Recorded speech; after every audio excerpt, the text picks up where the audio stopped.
الرحمن الرحيم ولما رأى المؤمنون الأحزاب قالوا هذا ما وعدنا الله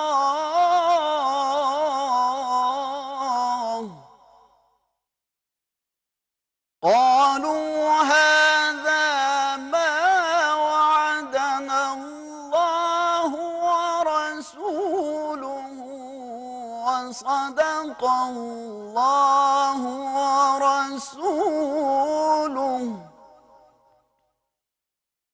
وصدق الله ورسوله وما زادهم إلا إيمانا وتسليما وما زادهم إلا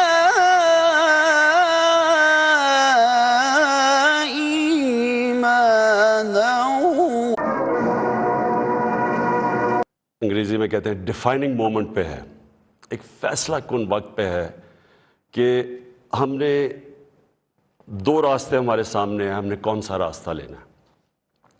لیکن میں چاہتا ہوں کہ اس سے پہلے یہ میں جو اپنی آپ سے دل کی آج باتیں کروں گا، اس سے پہلے میں صرف اپنی قوم کو بتانا چاہتا ہوں کہ میری طرح کا آدمی پولیٹکس میں آیا کیوں.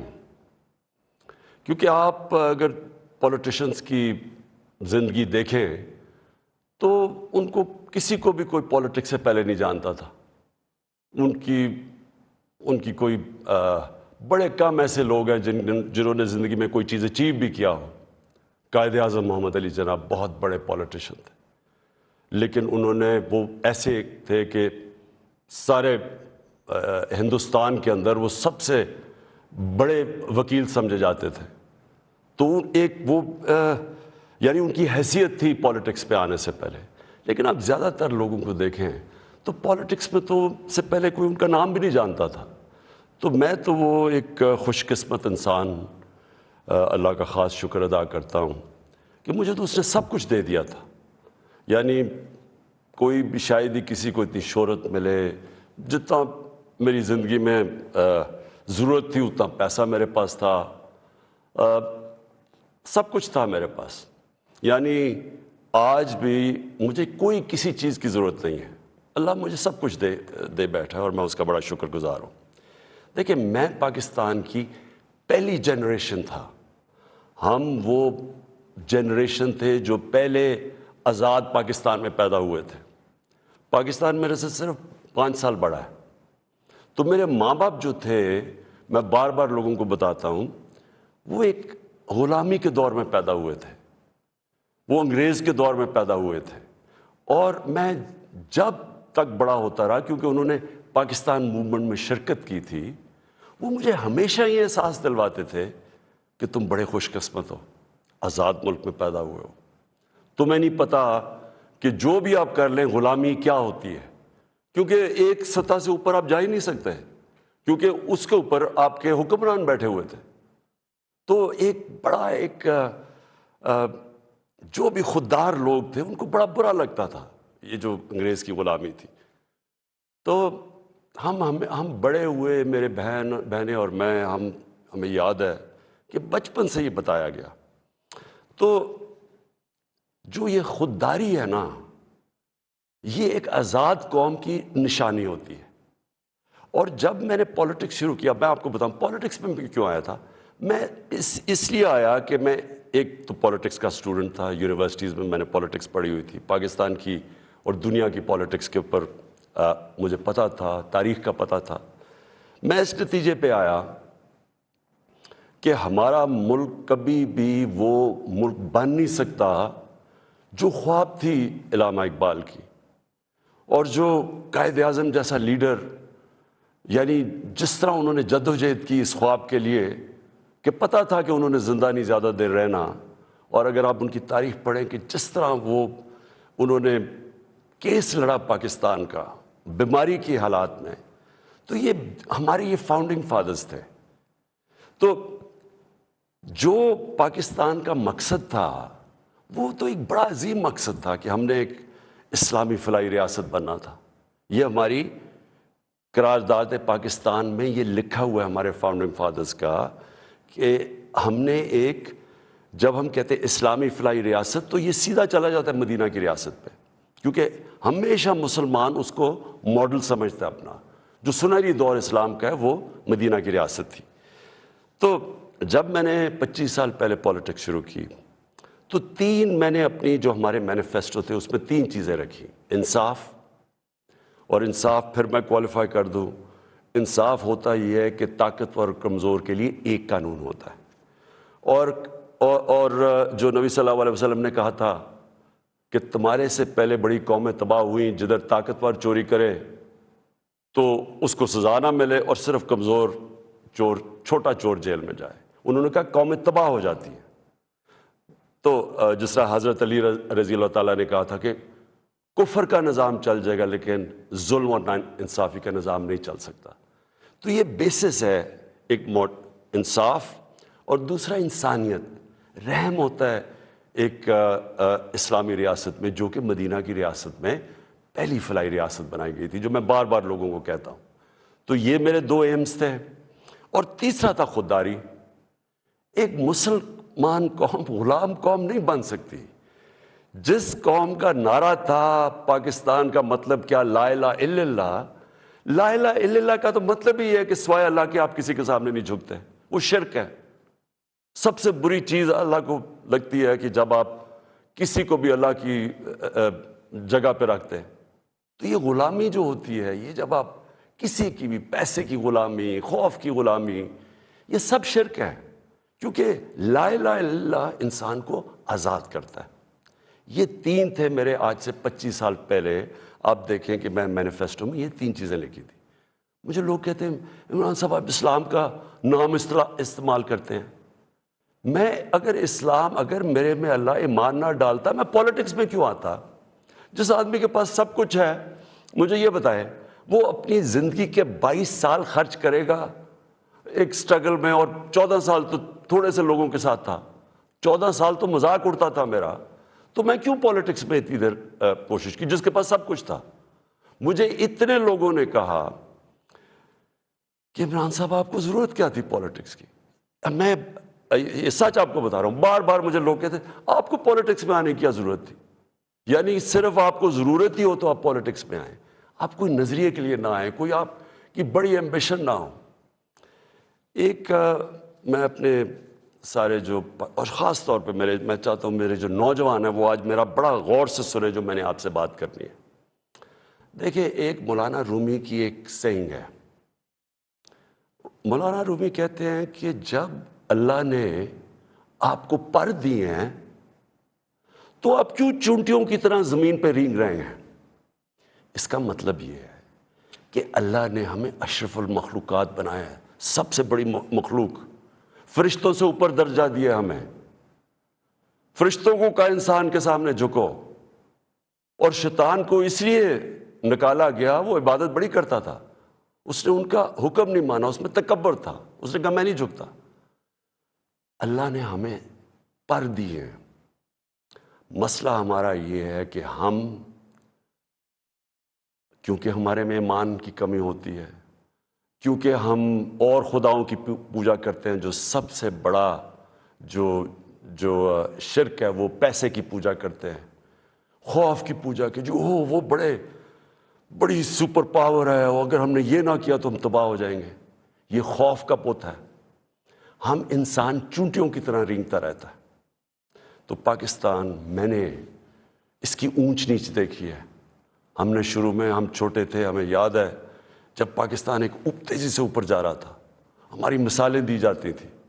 میں جب اسکول میں تھا پاکستان کی مثال دی جاتی تھی. یہ ساؤتھ کوریا پاکستان آیا تھا سیکھنے کے لیے کہ کیسے آگے بڑھا ہے.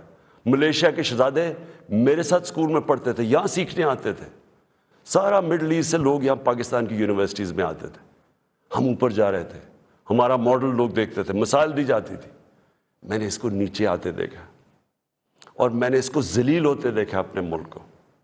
اور میں اس کے اوپر ابھی آتا ہوں کیونکہ جو میرے والد تھے, مجھے یاد ہے اپنے آخری دنوں میں جو ہمارے پر یہ وار آن ٹیرر کے اندر جس طرح کی پاکستانیوں کو ذلت ملی, پاکستانیوں کو میں خاص طور پہ کہہ رہا ہوں, لیکن اوور آل اسلاموفوبیا بھی تھا, لیکن پاکستانیوں کو ذلت ملی. تو میں جو آج آپ سے بات کرنا چاہتا ہوں یہ کہ دیکھیں, اللہ نے جو ہمارے اندر اتنی صلاحیتیں دی ہیں اشرف اس کی عظیم مخلوق پہ, لیکن اسے کنڈیشن لگائی ہوئی ہے.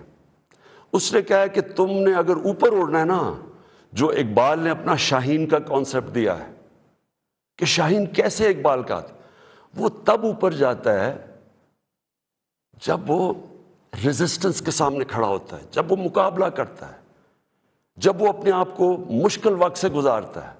ہم نماز میں صرف ایک ہی چیز مانگتے ہیں جب 5 وقت کی نماز پڑھتے ہیں کہ اللہ ان کے راستے پہ لگا جن کو نعمتیں بخشیں, ان کے نہیں جو اپنے تباہی کے راستے پہ چلے گئے.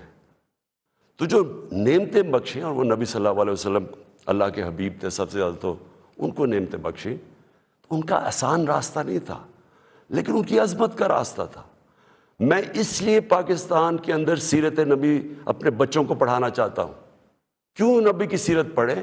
کیونکہ وہ دنیا کی تاریخ میں سب سے عظیم انسان وہ تھے. تو ان کے راستے پہ اللہ کیوں ہمیں کہتا ہے چلو؟ کیونکہ وہ عظمت کا انسان کا راستہ ہے. ہم پکڑ لیتے ہیں دوسرا راستہ جو ہم سمجھتے ہیں کہ بڑا آسان راستہ ہے. اچھا جی, وہ فلانا نے حکم دے دیا, ہم تباہ ہو جائیں گے. اگر اس نے وہ فلانا ملک ناراض ہو گیا تو ہمارا یہ ہو جائے گا. ہم رینگ رہے ہیں زمین کے اوپر, ہم چونٹیوں کی طرح رینگ رہے ہیں. تو میں سب سے پہلے کہ جب میں نے 25 سال پالیٹکس شروع کی تو میں نے کبھی, آپ میری کوئی سٹیٹمنٹ پڑھ لیں, میں نے ہمیشہ ایک چیز کہی, نہ میں کبھی کسی کے سامنے جھکوں گا اور نہ اپنی قوم کو کسی کے سامنے جھکنے دوں گا. یعنی اپنی قوم کو کسی کی غلامی نہیں کرنے دوں گا. یہ 25 سال کوئی میری سٹیٹمنٹس ابھی آپ دیکھ لیں, کوئی پرانی میری ویڈیوز ہیں, کبھی اس سے پیچھے نہیں ہٹا. میں جب میں اقتدار مجھے ملا تو میں نے تب فیصلہ کیا کہ ہماری فورن پالیسی آزاد ہوگی. آزاد فورن پالیسی کا مطلب ہوتا ہے کہ وہ فورن پالیسی جو پاکستانیوں کے لیے ہوگی, ہمارے مفادات کے لیے ہوگی. اس کا قطعی یہ مطلب نہیں ہے کہ ہم کسی سے دشمنی کریں گے, ہم کسی کو کے خلاف ہوں گے, ہم کوئی اینٹی امریکن ہوں گے یا اینٹی انڈیا ہوگا یا اینٹی یورپین ہوں گے. میں تو سب سے پہلے, میں وہ پاکستانی ہوں سب سے زیادہ ہندوستان کے اندر جو جانتے تھے اور جو رسپیکٹ اور میری دوستیاں تھیں, وہ میں پاکستانی تھا کرکٹ کی وجہ سے. میں امریکہ کو بڑی اچھی طرح جانتا ہوں, ان کے پولیٹیشنز, ان کے لوگوں کو جانتا ہوں. انگلینڈ کو تو آپ اس طرح کہ میرا دوسرا گھر تھا ایک وقت, تو میں تو جانتا ہوں. میں نے کبھی یہ نہیں, کبھی کسی بھی انسانی معاشرے میں کبھی اس کے خلاف ہو ہی نہیں سکتا. ہاں, ہم ان کے اندر جو ان کی غلط پالیسیز ہے اس کی میں تنقید کرتا ہوں. میں نے جب پاکستان نے شرکت کی وار آن ٹیرر میں, یعنی جب جنرل مشرف ہمیں امریکہ کی جنگ میں لے کے گئے, میں اس میٹنگ میں تھا, میں اس کمرے میں تھا. اسی کمرے کے اندر سارے پولیٹیشنز بیٹھے ہوئے تھے, جس کے اندر ہیڈز آف پارٹیز بلائے تھے, جس طرح باقی بھی تھے, میں بھی تھا. اسی کمرے کے اندر ہمیں کہا گیا کہ جی اگر ہم نے امریکہ کی حمایت نہ کی تو انگریزی کا لفظ وونڈڈ بیئر کی طرح ہے, ایک زخمی ریچھ کی طرح ہے, وہ ہمیں نہ غصے میں شاید ہمیں نہ مار دیں. اور مجھے یاد ہے میں نے بار بار میڈیا پہ, پارلیمنٹ میں, ہر جگہ میں نے کہا کہ ہمارا اس جنگ سے کوئی لینا دینا نہیں تھا. 9/11 میں کوئی پاکستانی ملوث نہیں تھا. ہمیں کیا ضرورت ہے کہ ہم اپنے ملک کو کسی کی جنگ میں لے جائیں؟ ہم ان کی مدد کریں. اگر انہوں نے ان کے ملک میں دہشت گردی ہوئی ہے, ہم دہشت گردی کے خلاف ہیں, ہمیں ان کی مدد کرنی چاہیے. لیکن کیا اس کا مطلب یہ ہے کہ ہم پاکستانیوں کو قربان کر دیں کسی کی جنگ میں؟ اور پھر ہم نے غلطی کیا کی, سب سے بڑی جو جنرل مشرف نے غلطی کی, 80 کی دہائی میں ہم نے پاکستان فرنٹ لائن سٹیٹ بن گیا جی کہ ہم امریکہ کے حمایتی ہیں, ہم اس کے ایلائے ہیں, ہم سوویت یونین کے خلاف جہاد لڑ رہے ہیں. اور ساری جہاد پاکستان کے قبائلی علاقے سے لڑی گئی. اور باہر سے لوگ ہم نے بلائے اور ہم نے ان کو ٹرین کیا اور یہاں سے مجاہدین گروپس گئے، ہم نے ان کی پوری حمایت کی، ان کو بتایا کہ فورن آکوپیشن، کیونکہ ہم اس لیے لڑ رہے ہیں کہ افغانستان کے اوپر فورن آکوپیشن ہے، اس لیے ہم لڑ رہے ہیں جہاد، اور سارے ہمیں بتایا گیا کہ کتنا بڑا پاکستان بڑا رول پلے کر رہا ہے۔ جیسے ہی وہ جہاد ختم ہوتی ہے، سوویت یونین ہارتا ہے، امریکہ یہاں سے چلا جاتا ہے، سوویت یونین ادھر چلا جاتا ہے، اور 2 سال کے بعد وہی امریکہ جو ہمارا دوست تھا، جس کے لیے جو ہم اکٹھے جنگ لڑ رہے تھے، وہ ہمارے اوپر سینکشن لگا دیتا ہے، پریسلر سینکشنز۔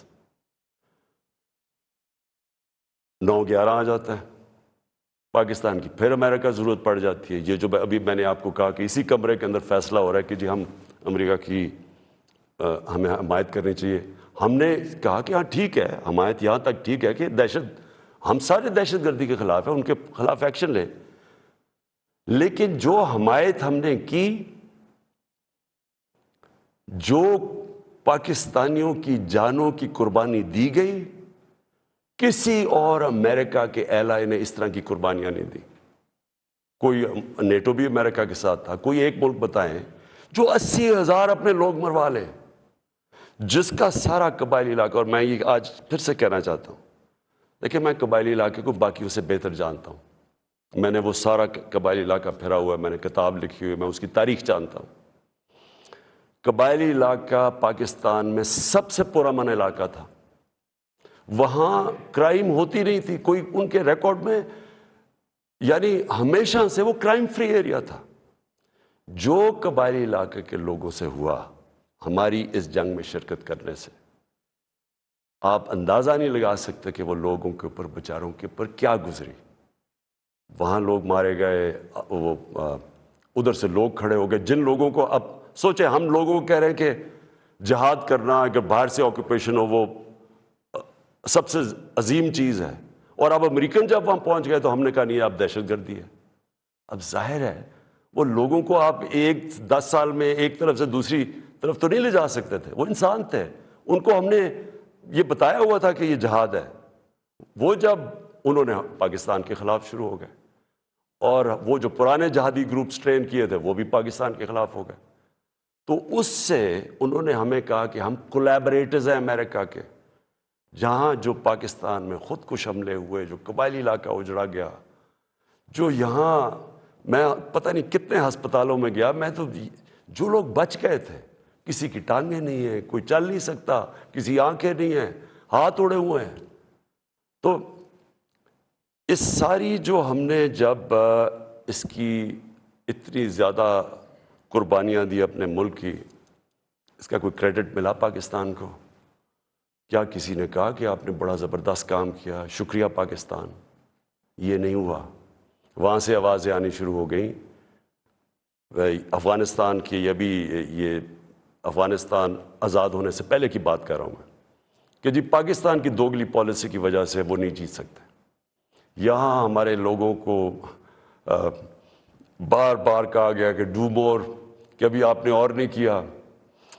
ڈرون اٹیکس ہوئے، ڈرون اٹیکس میں جتنے بے قصور لوگ مارے گئے، مجھے یاد ہے میں گیا وہاں باجوڑ میں ڈرون اٹیک ہوا، 80 مدرسے کے بچے مار دیے، شادیوں کے اوپر ڈرون اٹیک ہو رہا ہے۔ تو پاکستان کس عذاب سے گزرا؟ کہ میں بیک گراؤنڈ اس لیے دے رہا ہوں کیونکہ آپ کو پتہ ہونا چاہیے کہ میری آج پالیسی کیا ہے۔ کیا جو تنقید ہو رہی ہے کہ جی عمران خان، یہ جو ہمیں ڈاکیومنٹ ملی ہے، پہلے میں بیک گراؤنڈ آپ کو بتا دوں کہ یہ سارے وقت میں اس کی مخالفت کرتا رہا۔ آپ مجھے طالبان خان انہوں نے کہا، جب میں یہ کہتا تھا کہ یہ پاکستان کی جنگ نہیں ہے اور یہ جو ہو رہا ہے یہ ظلم ہو رہا ہے، یہ جو ڈرون اٹیکس کے خلاف میں نے مظاہرے کیے، واحد پولیٹیشین تھا، میں نے دھرنے دیے ڈرون اٹیکس کے خلاف، میں نے وزیرستان مارچ کی، باہر سے ہیومن رائٹس امریکہ سے آرگنائزیشن آئی، انہوں نے میرے ساتھ حمایت کی۔ ایک کلائیو اسٹیڈٹ اسمتھ تھا وکیل، اس نے میرے ساتھ آ کے یہ حمایت کی کہ یہ اتنا بڑا ظلم ہے۔ کوئی ہمارے سینئر پولیٹیشین لیڈرز نے کوئی بات نہیں کی، ڈرے ہوئے ہیں، خوف زدہ کہ امریکہ نہ ناراض ہو جائے۔ کون سے قانون میں یہ لکھا ہوا ہے کہ آپ کا اپنا جس کے لیے آپ جنگ لڑ رہے ہیں وہی آپ کے ملک میں آئے، ڈرون اٹیک کرے، جج جوری ایکسیکیوشنر یعنی وہی فیصلہ کرے کون دہشت گرد ہے، اس کو مار دے، کوئی پتہ نہ تحقیق ہو کہ جی کوئی بے قصور آدمی تھا یا واقعی دہشت گرد تھا۔ ہماری حکومتوں نے پوری طرح اس جرم میں شرکت کی، اور جو وہاں کے جن کے رشتہ دار مرتے تھے، جن کے کوئی بے قصور لوگ، عورتیں، بیوی، گھر مرتے تھے، وہ ہمارے اوپر پھر حملے کرتے تھے۔ وہ ہمیں سمجھتے تھے کہ ہم ان کی مدد کر رہے ہیں جو کہ ان کے اوپر ظلم کر رہے ہیں۔ تو لہٰذا ہر طرف پاکستانیوں نے سفر کیا۔ تو میں جب حکومت ملی تو میں نے پہلے دن سے یہ کہا کہ پاکستان کی فارن پالیسی پاکستان کے لوگوں کے لیے ہوگی۔ ہم کوئی ایسی فارن پالیسی نہیں بنائیں گے جو کہ کسی اور کی تو بہتری ہو لیکن ہمارے ملک کو نقصان پہنچے۔ کہ یہ کسی کے خلاف نہیں تھی، یہ اینٹی امریکن یا اینٹی یورپین، اینٹی انڈین بھی نہیں تھی۔ انڈیا کے خلاف صرف جب انہوں نے کشمیر کے اوپر انٹرنیشنل قانون توڑا، جب انہوں نے کشمیر کا سٹیٹس لیا 5 اگست 2019 میں، تب میں نے ان کے خلاف بات کی اور ہر فورم پہ کی۔ لیکن میں نے کوشش اس سے پہلے پوری کی ہندوستان سے دوستی کی۔ تو میں آج جو آپ کے پاس یہ ساری بات کرنے کے لیے اس لیے آیا ہوں کہ ابھی ہمیں 8 مارچ کو یا اس سے پہلے 7 مارچ کو ہمیں ایک امریکہ نے ایک باہر سے نام مطلب میرا کہ کسی اور باہر سے ملک سے ہمیں میسج آتی ہے، اور میں اس لیے آپ کے سامنے یہ میسج کی بات کرنا چاہتا ہوں، اور میں اس لیے لائیو بھی کر رہا ہوں کہ یہ ایک کسی آزاد ملک کے لیے جس طرح کی ہمیں میسج آئی ہے، یہ ہے تو پرائم منسٹر کے خلاف ہی صرف، لیکن یہ ہماری قوم کے خلاف ہے۔ مجھے جو اس سے سب سے زیادہ تکلیف ہے وہ یہ نہیں ہے کہ یہ اس میسج میں واضح یہ لکھا ہوا ہے کہ جناب اگر یہ جو عدم اعتماد، اور ان کو پہلے سے پتہ تھا، ابھی اعتماد یا درج نہیں ہوئی تھی، ان کو پہلے سے پتہ چل گیا کہ عدم اعتماد کی آ رہی ہے ان کے اندر، یہ اپوزیشن رکھنے لگے۔ تو اس کا مطلب کہ یہ جو ہو رہا تھا یہ پہلے سے ہی ان کے باہر کی لوگوں سے رابطے تھے۔ اچھا، اس میں پھر مزیدار چیز یہ ہے کہ وہ یہ پاکستان کی قیادت یا پاکستان کی گورنمنٹ کے خلاف نہیں ہے، وہ صرف عمران خان کے لیے۔ وہ یہ کہتے ہیں کہ ہمیں، اور ایک بہانہ مارتے ہیں کہ ہمیں کیوں غصہ ہے پاکستان پہ، لیکن کہتے ہیں کہ وہ غصہ تب بالکل ٹھیک ہو جائے گا، ہم معاف کر دیں گے پاکستان کو اگر عمران خان یہ عدم اعتماد کی یہ ہار جاتا ہے، یعنی اگر عمران خان چلا جاتا ہے تو پاکستان کو معاف کر دیتے ہیں، لیکن اگر یہ عمران خان کے خلاف فیل ہو جاتی ہے تو پھر پاکستان کو ایک مشکل وقت کا سامنا کرنا پڑے گا۔ دیکھیں، جو پھر سے میں یہ کہتا ہوں کہ ایک الیکٹڈ پرائم منسٹر کے خلاف کوئی بھی دوسرا ملک یہ اس طرح، اور یہ ریکارڈڈ ہے، یہ میں آپ کو یہ بتا دوں کہ یہ نہیں کہ یہ میں دیکھ رہا ہوں کئی میڈیا کے لوگ اس کو کور کرنے کی کوشش کر رہے ہیں کہ جی وہ ایسا نہیں تو فلانا نہیں تو وہ پتہ نہیں، یہ نہیں، یہ آفیشیل ڈاکیومنٹ ہے جو گورنمنٹ آف پاکستان کو، ہمارے ریپرزینٹیو ایمبیسڈر کو نوٹس لے رہے تھے لوگ، جس میں یہ کہا گیا، اور یہ کہا بیسکلی یہ کہا گیا کہ اگر عمران خان رہتا ہے وزیر اعظم تو ہم آپ کے ساتھ ہمارے آپ تعلقات بھی خراب ہو جائیں گے اور آپ کو مشکلوں کا سامنا کرنا پڑے گا۔ تو میرا سب سے اپنی قوم سے آج یہ سوال ہے کہ کیا یہ ہماری حیثیت ہے؟ 22 کروڑ کی ہم قوم ہیں کہ ہمیں ایک کوئی باہر کا ملک، اور کوئی وجہ بھی نہیں بتا رہا، کوئی اس میں کوئی وجہ نہیں، بس یہ کوئی ایک چیز بتا دی کہ جی وہ عمران خان نے اکیلا کو فیصلہ کیا ہے روس جانے کا، حالانکہ جب رشیا جانے کا فیصلہ تھا اس کے اندر ہماری ساری فورن آفس کی پوری مشاورت تھی، ہماری ساری عسکری قیادت کی مشاورت پوری تھی. میں نے بلکہ فورن سیکرٹریز کو اسی کمرے میں بلایا جو پرانے ریٹائرڈ تھے، ان سے ہم مشاورت کر کے گئے. لیکن اس کے اندر لکھا ہوا ہے کہ نہیں، صرف وہ ہمارا ایمبیسڈر ان کو بتا رہا ہے کہ نہیں یہ مشاورت سے، اس نے کہا نہیں یہ صرف عمران خان کی وجہ سے گیا. اور پھر انہوں نے یہ جو باقی لکھا کہ اگر جب تک وہ ہے تو ہمارے تعلقات اچھے نہیں ہو سکتے. اب میرا سوال یہ ہے کہ وہ اصل میں یہ کہہ رہے ہیں کہ یہ جب جائے گا تو جو باقی جو آئیں گے واپس، جو دوسرے عمران خان کی جگہ آئیں گے، ان سے ہمیں کوئی مسئلہ نہیں ہے. تو میں اصل اپنی قوم کے سامنے یہ چیز رکھنا چاہتا ہوں. میرا یہ جو آج آپ سے بات چیت کرنے کا ہے، یہ تو نہیں ہے کہ کوئی باہر سے ایک ملک چلے یہ کہہ دے کہ ہاں جی ہمیں نہیں پسند آپ کی فورن پالیسی. پتہ نہیں کوئی وجہ کیا بتا رہا ہے کہ جی آپ روس چلے گئے، وہ تو اور یورپین لیڈرز بھی روس چلے گئے تھے. لیکن خاص پاکستان کو کہ آپ کیوں چلے گئے ہیں، جس طرح کہ ہم کوئی ان کے نوکر ہیں. لیکن جو اس میں سب سے ڈسٹربنگ چیز کیا ہے کہ ان کے رابطے ان لوگوں سے ہیں جن کے ذریعے یہ ساری سازش ہوئی ہے، جو یہاں بیٹھے ہوئے ہیں. اور یہاں کون بیٹھے ہوئے ہیں؟ 3 اسٹوجز. اسٹوجز کا مطلب ہوتا ہے جو کہ بڑے وفادار غلام ہوتے ہیں. یہ وہ لوگ ہیں. اب یہ ذرا سن لیں کہ یہ چاہ کیا رہے ہیں. یہ چاہ یہ رہے ہیں کہ عمران خان جائے، لیکن اگر یہ آ جائیں واپس، یہ جو ابھی جنہوں نے عدم اعتماد کیا ہوا ہے، تو پھر سب ٹھیک ہو جائے گا. تو سب سے پہلا میرا سوال یہ ہے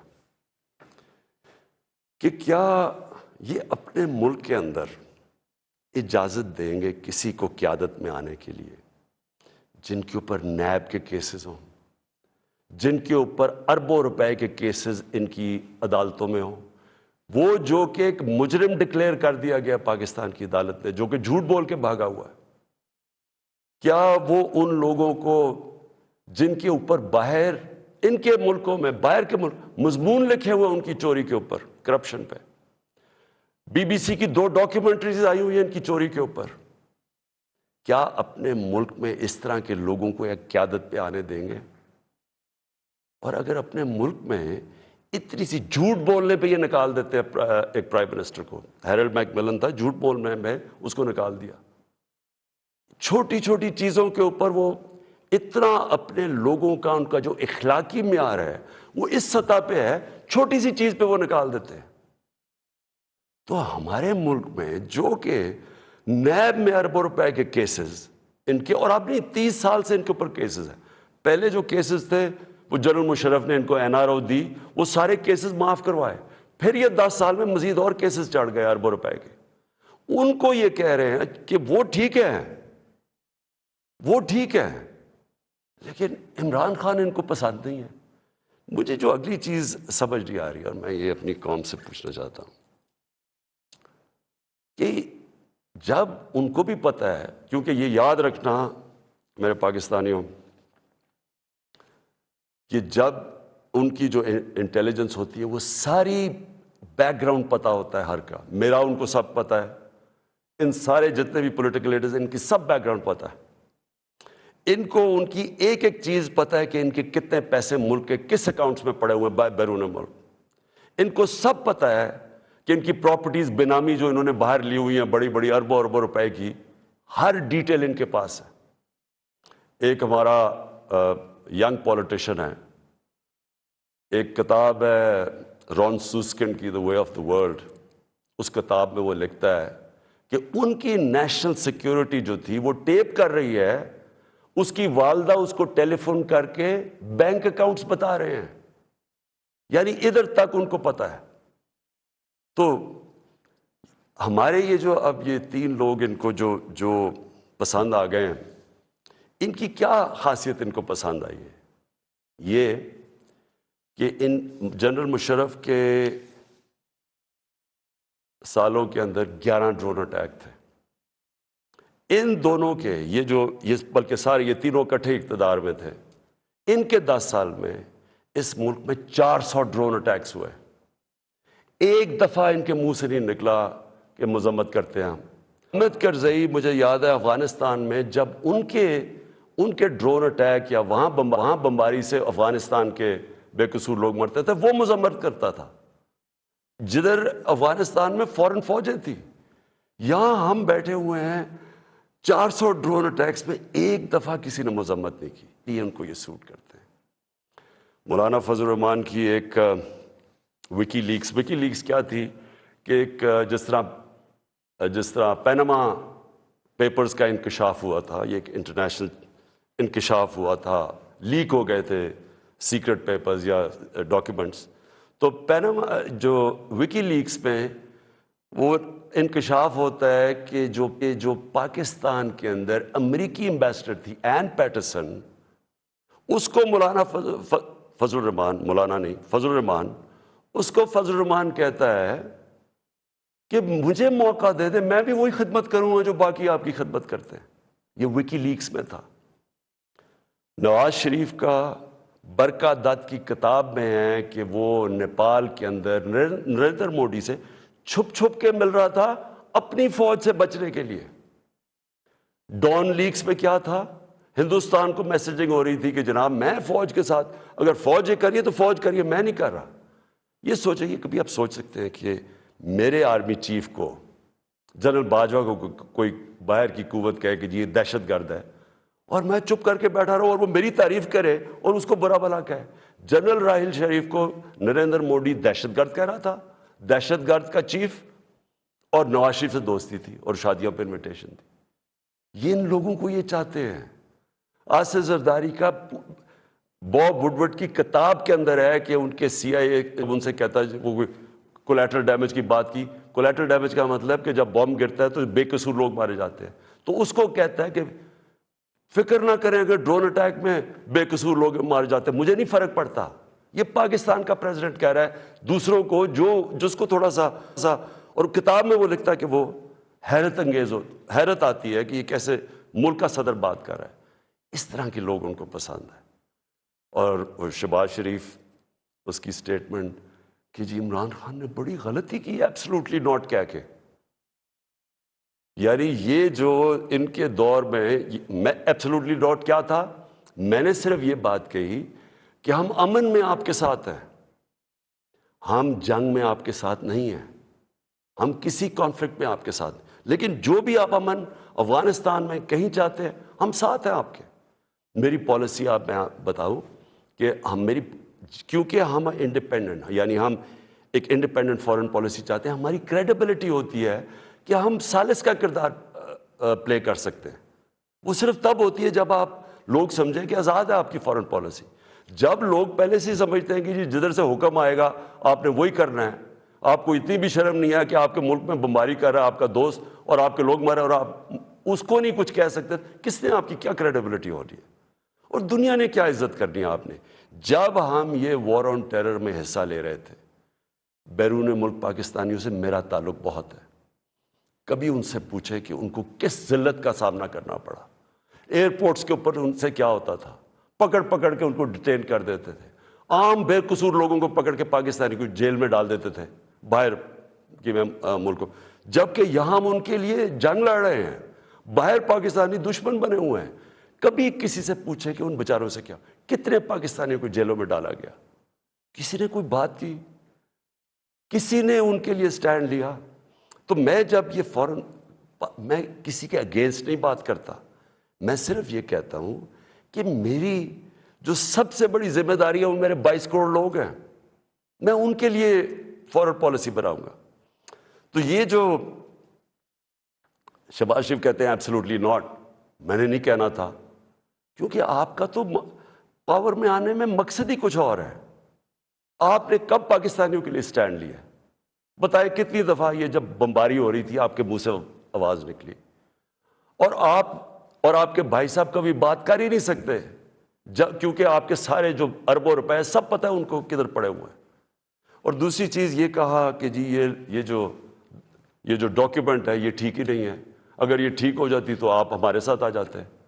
تو آج نیشنل سیکیورٹی پارلیمنٹ کی کمیٹی کے اندر جب رکھی گئی، کیوں نہیں آپ نے آ کے دیکھی؟ ہم نے یہ ڈاکیومنٹ پہلے لوگوں نے کہا کہ نہیں جی یہ ٹھیک نہیں ہے، مذاق اڑایا گیا جی جعلی ہے.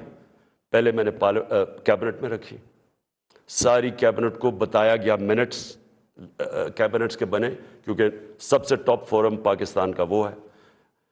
اس کے بعد نیشنل سیکیورٹی کونسل کی میٹنگ کی میں نے, سارے اپنے سروس چیف سب کے سامنے رکھی وہ ڈاکیومنٹ. اس کے بعد یہ پارلیمنٹ کی کمیٹی کے اندر لے کے گیا اور سینئر جرنلسٹ کو ہم نے بتایا, صرف یہ کہنے کے لیے کہ یہ کوئی ڈاکیومنٹ کوئی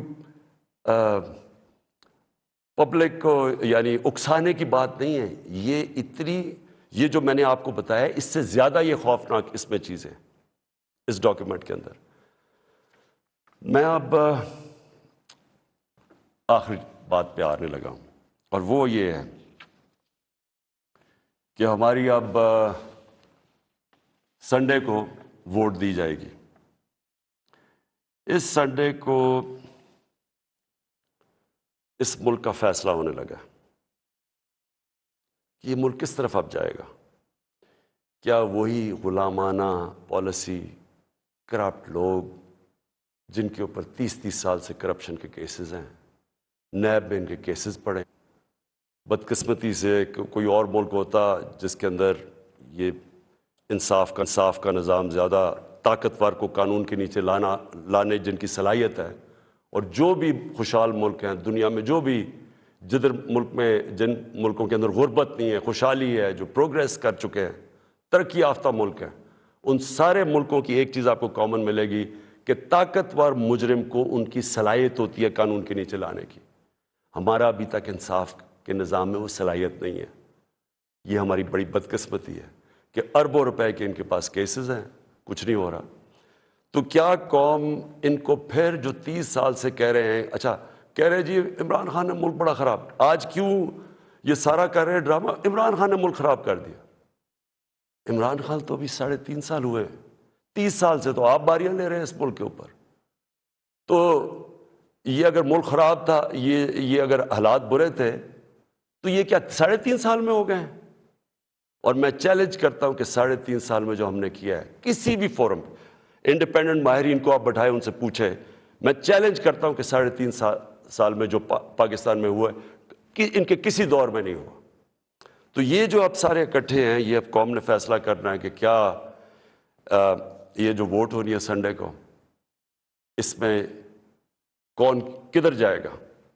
مجھے لوگوں نے کسی نے کہا جی وہ عمران خان آپ ریزائن کر دیں. میں ریزائن کر دوں؟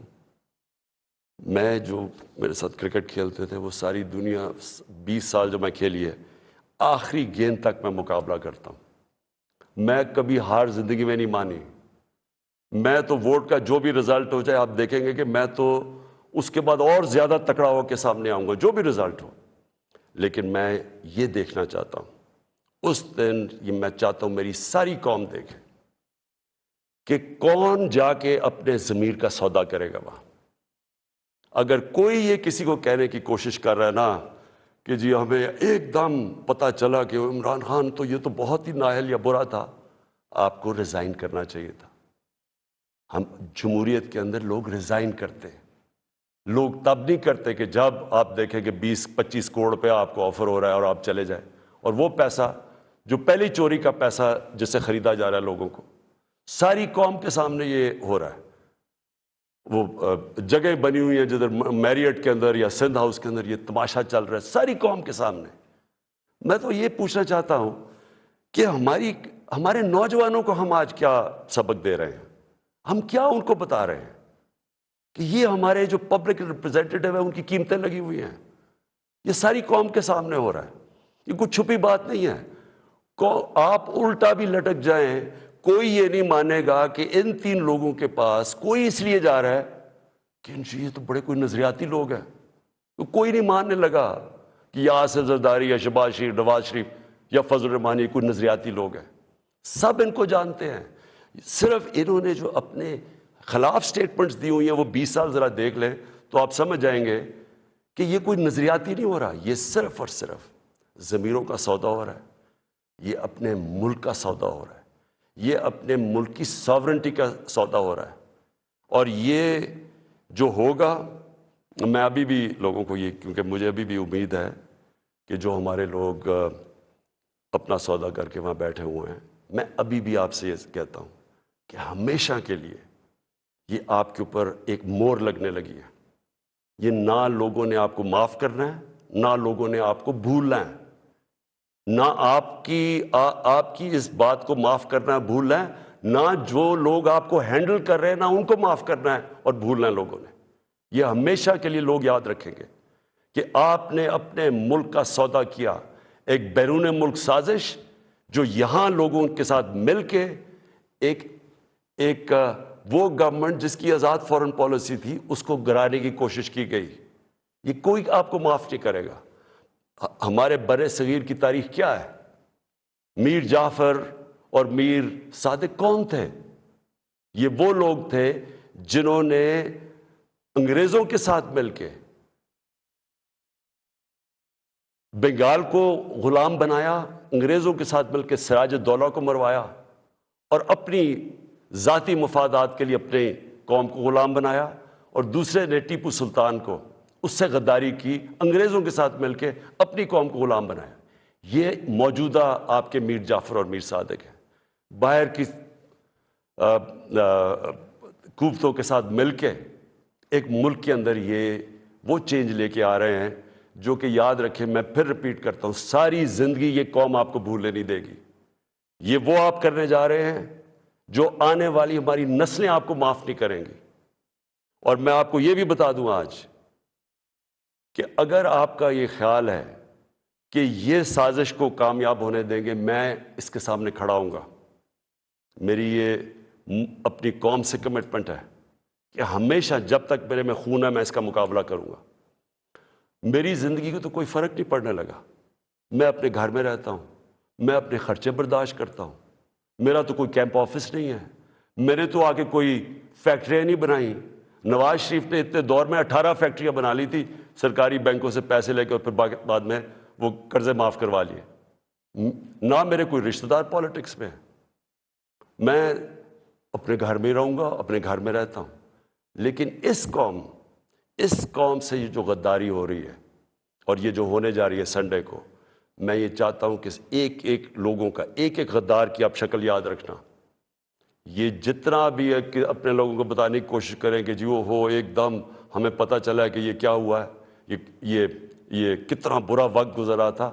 لوگ آپ کی کوئی بات ماننے نہیں لگے.